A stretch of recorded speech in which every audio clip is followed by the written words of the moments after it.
28% 9 सालों से, इसमें से 2 स्लैब उन्होंने कम किया, 18 और 12। यही चीज राहुल गांधी जी पिछले 9 सालों से बार बार जीएसटी के बारे में हर मंच पे उठा रहे थे। अब चूंकि सरकार ये स्लैब कम कर दी है, इसकी क्या वजह मानते हैं? देखिए, जीएसटी की जो स्लैब कम हुई है वो 12% और 28%, ये स्लैब कम हुई है। अभी जो स्लैब है वो 5% और 18% ये स्लैब रखी है, और एक स्लैब ऐड किया हुआ है। ये स्लैब ऐड किया हुआ है 40% की।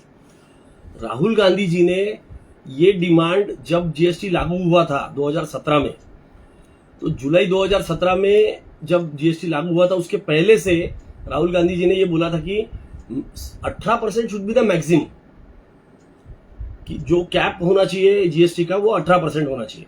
पर इन्होंने वो नहीं किया। उन्होंने क्या किया, अभी भले ही 12% और 28% ये दोनों स्लैब उन्होंने कम किया, परंतु एक 40% की स्लैब डाला है, जिसको बोला है उन्होंने सिन टैक्स। सिन यानी पाप, सिन करके उन्होंने उसको संबोधित किया। अब आप इसके पीछे की मंशा समझिए। ये जो बहुत बड़ा ढोल पीट रहे हैं कि भाई हमने जीएसटी कम कर दिया और उससे लोगों को बहुत बेनिफिट होने वाला है।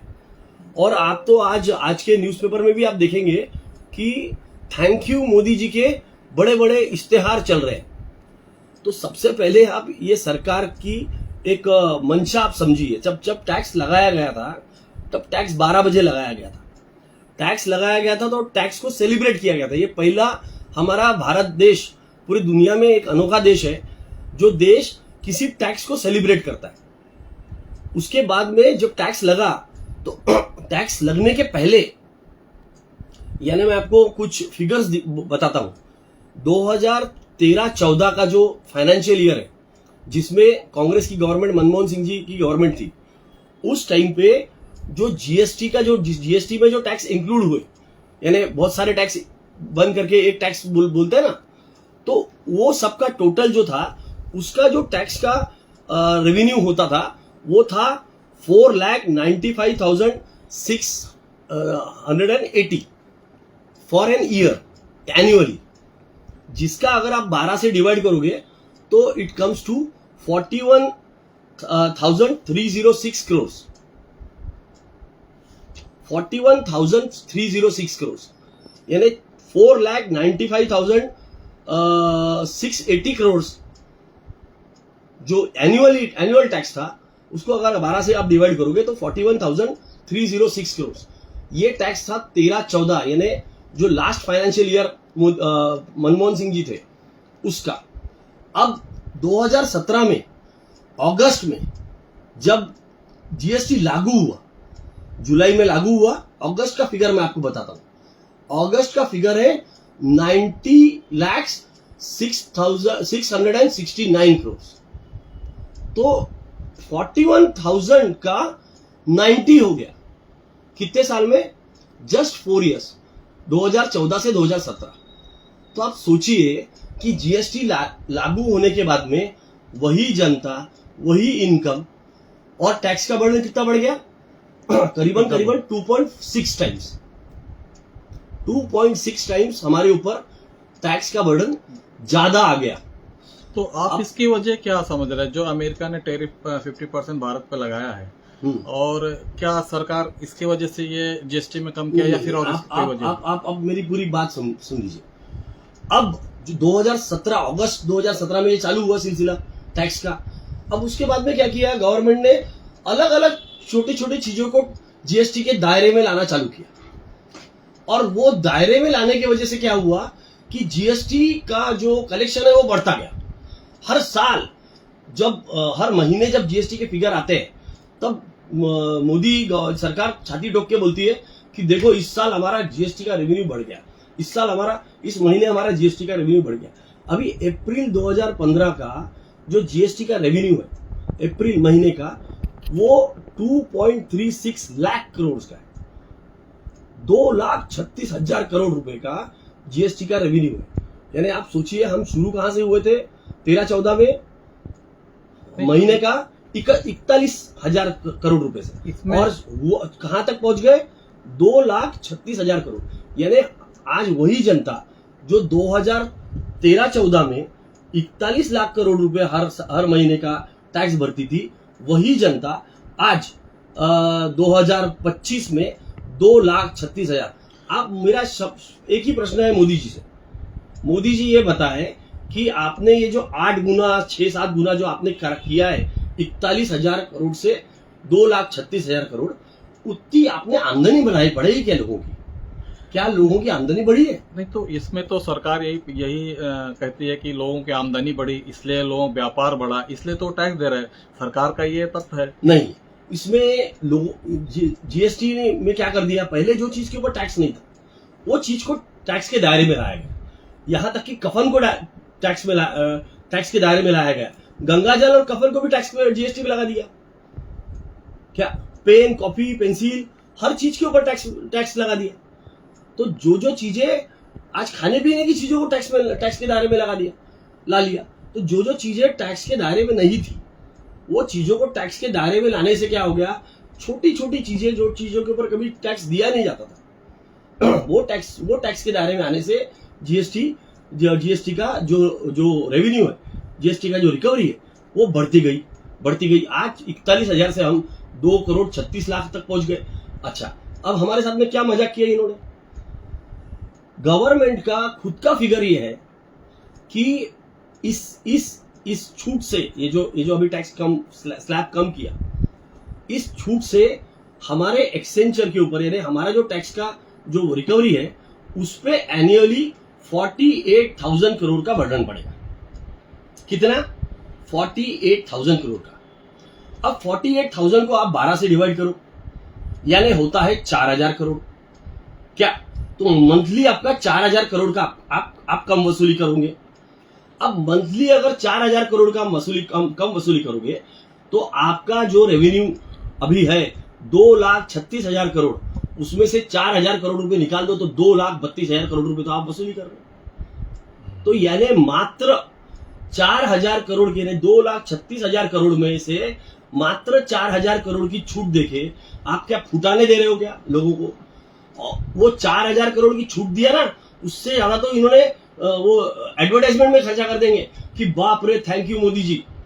आज तो नया फरमान निकाला है कि जहां जहां ये टैक्स की छूट आई है, गवर्नमेंट बोलती है कि मोदी जी के पोस्टर लगाओ, बैनर लगाओ कि थैंक यू आपने जीएसटी कम कर दिया। 2,36,000 करोड़ रुपए में अगर आप 4,000 करोड़ की छूट दे रहे हो, उसके लिए मोदी जी को थैंक यू करेंगे। यानी 41,000 करोड़ रुपए से 2,36,000 करोड़ तक के आपने टैक्स बढ़ा दिया। जनता की आमदनी 10 साल में कितनी बढ़ी? क्या 8 गुना बढ़ गई? क्या 7 गुना बढ़ गई जो आप इतना टैक्स कर रहे हो? आज इस देश को पूरा नंगा कर दिया गया है, पूरे देश की इकोनॉमी को बर्बाद कर दिया गया है। आप छोटी छोटी चीजों की महंगाई देखिए। आप अगर आप किसी गृहिणी को पूछेंगे कि आपके घर में जो किराना आता है वो किराने की कितनी कीमत बढ़ गई है, तो अभी एक रिसेंट सर्वे में मैंने देखा कि किराने की कीमत पिछले 2 साल में करीबन 70% का इंक्रीज हुआ है। 70%। हर चीज का, छोटी छोटी चीज का दाम बढ़ गया है, क्योंकि ये लोग जो ट्रांसपोर्टेशन का कॉस्ट है आज देश में, अभी मैं खुद भूटान जाके आया। भूटान में पेट्रोल जो है वो 55-56 रुपए लीटर मिलता है। अब 55-56 रुपए लीटर, और खासियत बात यह है कि हम ही सप्लाई कर रहे हैं उनको, हमारा देश दे रहा है उनको भूटान में, और भूटान उसके ऊपर पैसा कमा के पेट्रोल पंप पे बेचता है। तो हमारे देश में, हमारे नागपुर में आज 105 रुपए लीटर है। गवर्नमेंट का लैंडिंग कॉस्ट 35 रुपए लीटर है।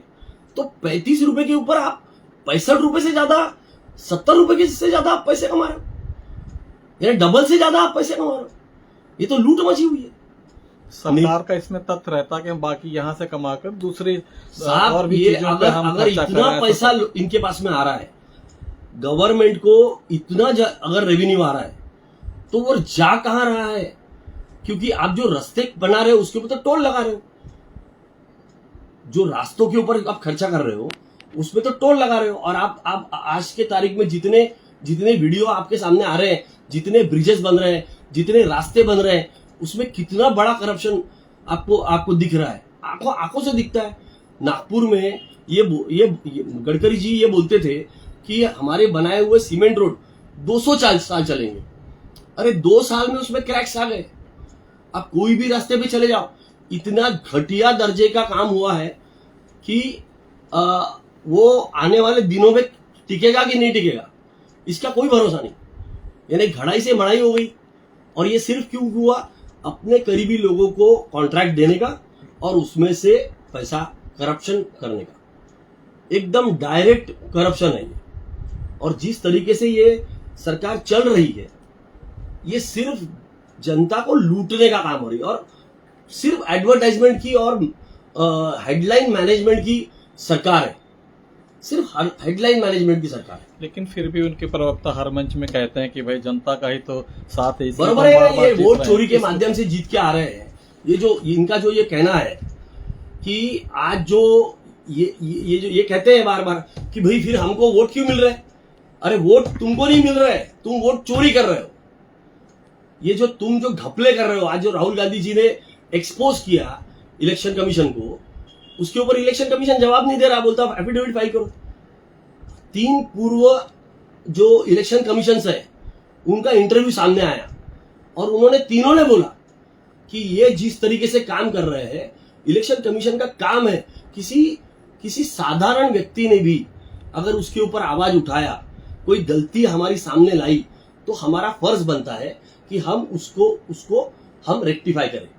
आपके इलेक्टोरल रोल्स में अगर इतना बड़ा धांधली सामने राहुल गांधी जी सामने ला रहे हैं, और ये सिर्फ राहुल गांधी जी ने लाने के बाद में आप देखिए कि हर स्टेट में सैकड़ों जगह पे ऐसे मामले सामने लाए गए जो बताते हैं कि इसमें क्या क्या घपले हो रहे हैं। कहीं घर नंबर 0 बोलता है और उसका जस्टिफिकेशन भी देता है ईसीआई। यानी हद हो गई। आप ईसीआई नाम की चीज ही नहीं रही, वो एक तरीके से भाजपा का ऑफिस बन गया है। नहीं, इसके पीछे भी तथ्य दिया जा रहा है कि भाई जो घूमने वाली जातियां रहती है उनका भी अगर कुछ बनता है तो उनका तो घर नहीं रहता, इसलिए 0 लिखा जाता है। अरे ऐसा हो ही नहीं सकता ना। आज मुझे बताइए आप कि कोई एक आधार कार्ड मुझे बता दीजिए, देश में जितने लोग हैं उनके सब आधार कार्ड बने हुए, एक आधार कार्ड बना दीजिए जिसमें 0 हाउस नंबर लिखा हो। मैं ये बात मानने के लिए तैयार हो जाऊंगा इलेक्शन कमीशन को। एक भी आधार कार्ड ऐसा नहीं है जिसमें हाउस नंबर 0 है या एड्रेस 0 है। भटकी जमाती भी जो रहती है उनका एक जगह होती है ना, घूमने वाले लोग कितने होते हैं। और आपके जो इरेगुलरिटीज है वो इतने ब्लेटेंट है, इतने ज्यादा है कि कई लोगों के तो आपने जिस तरीके से बीएलओ काम कर रहा है बिहार में, हमने देखा, वो तो खुद ही फॉर्म भर रहे हैं और खुद ही सब कुछ कर रहे हैं। और एक विशिष्ट जाति के लोगों को टारगेट करने के लिए किया गया है, एक विशिष्ट समुदाय के, कि भाई इन लोगों के वोट हमको कम करना है, क्योंकि उनको एक पता है कि भाई ये समुदाय हमको वोट नहीं करता, इसलिए कैसे भी करके इनके हर जिले से इनके अगर हम 50-50, 60-60 हजार वोट कम कर देंगे तो हमारी मार्जिन जो है वो ऑटोमेटिकली जीतने की बन जाएगी। जो वोट हमारे को नहीं मिलने वाले, हमारे अपोनेंट को मिलने वाले, वो वोट काटो। ये इस तरीके का काम कर रहा है इलेक्शन कमीशन। और इसीलिए ये जो राहुल गांधी जी ने उठाया है, और सुप्रीम कोर्ट ने भी उसको जस्टिफाई किया, सुप्रीम कोर्ट ने भी उसको बोला कि आप आधार को क्यों नहीं इंक्लूड कर रहे हो, आप ऐसे डॉक्यूमेंट्स क्यों बोल रहे हो। और ये जो एसआईआर का जो मुद्दा आपने अभी जो उठाया, अभी जो बताया, ये जो वोट चोरी वाला मुद्दा है, ये एसआईआर अभी क्यों आया? ये तो निरंतर प्रक्रिया है। इसको तो आपने हर 5 साल यानी साल भर चालू रखना चाहिए। तो आपको क्या लगता है कि जो एसआईआर का मुद्दा था, इससे ध्यान भटकाने के लिए कहीं ना कहीं जीएसटी को कम किया गया? ये जीएसटी जो है ना, ये जो लोगों के बीच में आक्रोश जो ये हो गया, आप देखिए जिस तरीके का जो आक्रोश लोगों के बीच में आया ना, उसको कहीं तो भी डाइल्यूट करने के लिए जीएसटी का मुद्दा आया। और जीएसटी में क्या मिला, मैंने आपको बता दिया। सरकारी खुद का गवर्नमेंट का आंकड़ा है कि हमारा जो टैक्स रेवेन्यू है, जो जीएसटी है, वो कितना इंपैक्ट होने वाला है, 48,000 करोड़, 48,000 करोड़ एनुअली। ये गवर्नमेंट के फिगर है, मेरे फिगर नहीं है। That is 4,000 crore rupees per month. आपका जीएसटी का रेवेन्यू अप्रैल 2025 का 2,36,000 करोड़ का है। 2,36,000 करोड़ में से 4,000 करोड़ रुपए माइनस कर दो आप, कितना होता है, 2,32,000। 2,36,000 क्या और 2,32,000 क्या। और बातें ऐसी कर रहे हैं ये लोग कि बाप रे, एक एक व्यक्ति के 5-5 हजार रुपए बच जाएंगे। अरे भैया, 5,000 रुपए कहां से बचेंगे? तू 2,36 में से 2,32 तो वसूली कर रहा है ना। 2,36 में से 2,32 वसूल कर रहे हो आप, तो कहां से 5,000 बचेंगे हर व्यक्ति के। इस टाइप से इसको प्रोपेगेंडा, इस टाइप से इसको फैलाया जा रहा है कि बहुत बड़ा हमने रिलीफ दे दिया। और ये थैंक यू मोदी जी, तो शर्म आने वाली बात है। आज पेपर देखा मैंने कि जिसमें थैंक यू मोदी जी के फ्रंट पेज के ऊपर ऐड है। ये हमारा ही पैसा खर्चा करके अब ये हमको जताएंगे कि मोदी जी ने कितना बड़ा काम किया। हम मान लेते भैया, बहुत बड़ा काम कर दिया आपने, नहीं तो हमारा ही पैसा बर्बाद कर दोगे आप। जगह जगह पोस्टर, बैनर और होर्डिंग लगा के कि thank you Modi ji, thank you Modi ji. ये थैंक यू मोदी जी का अलग ही प्रश्न निकाल दिया ये गवर्नमेंट ने, तो जब से मोदी जी आए हैं तब से। क्या आपको लगता है कि हो सकता है भविष्य में और कुछ जीएसटी कम करने के बारे में विचार भाई साहब, मुझे एक बताइए, 2014 के में जो 41,000 करोड़ रुपए आप वसूल कर रहे थे टैक्स के माध्यम से, तब जीएसटी नहीं था, अलग अलग टैक्स के माध्यम से जो वसूल कर रहे थे, वो आज 2,36,000 करोड़ हो गया। 41,000 करोड़ का 2,36,000 करोड़ पर मंथ। आप क्या उस लेवल के ऊपर लेके आ सकते हैं? वो अच्छे दिन हमको वापस ला सकते क्या? वो तो आपने आप 40,000 को मल्टीप्लाई करो, कहां तक पहुंचते हैं? 6 गुना के ऊपर आप वसूल कर रहे हो। आप 6 गुना से कम तो नहीं कर दोगे, तो वो अच्छे दिन तो आप हमारे को देने नहीं वाले। चलो 40 का 60 हो जाता, 40 का 70 हो जाता तो मान लेते। अब 40 का 2,36 लेने के बाद में आप अगर 10-15 हजार करोड़ रुपए का रिलीफ भी दे दोगे, तो आम आदमी के जेब में कहां से पैसा बचने वाला है? आज देश में बेरोजगारी सबसे ज्यादा चरम पे। आज देश की हालत यह है कि जो मध्यम वर्गीय है ना, उसको घर चलाने के लिए लिटरली कर्जा लेना पड़ रहा है। ये कंडीशन हो गई है।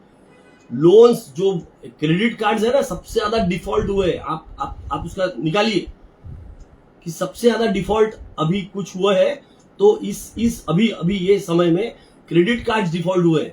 लोगों ने अपने पीपीएफ, जीपीएफ से लोन्स उठाए, सबसे ज्यादा हाईएस्ट लोन्स उठाए। यानी लोग क्या कर रहे हैं अभी, जिंदगी जीने के लिए, यानी रोजमर्रा की जिंदगी जीने के लिए लोगों को अपनी जमा पूंजी जो है वो खत्म करना पड़ रहा है। अपनी जमा पूंजी वो खत्म कर रहे हैं, और ऊपर से अपनी जमा पूंजी जो अगर कोई होगी या कहीं कुछ होगा तो कर्जा ले रहे हैं कि भाई कैसे तो कोई करके हमारी गृहस्थी का गाड़ा चलता जाए। ये सरकार सिर्फ लोगों को इतना मजबूर कर दे रही है कि जिंदा रहना भी उसको एक ये लगे कि भैया मैं जिंदा हूं, और दूसरे कोई चीज में उसका दिमाग नहीं चले, क्योंकि रास्ते पे उतरने के लिए उसके पास में समय चाहिए। जो नेपाल में हुआ, वहां पे यूथ रास्ते पे उतरा है।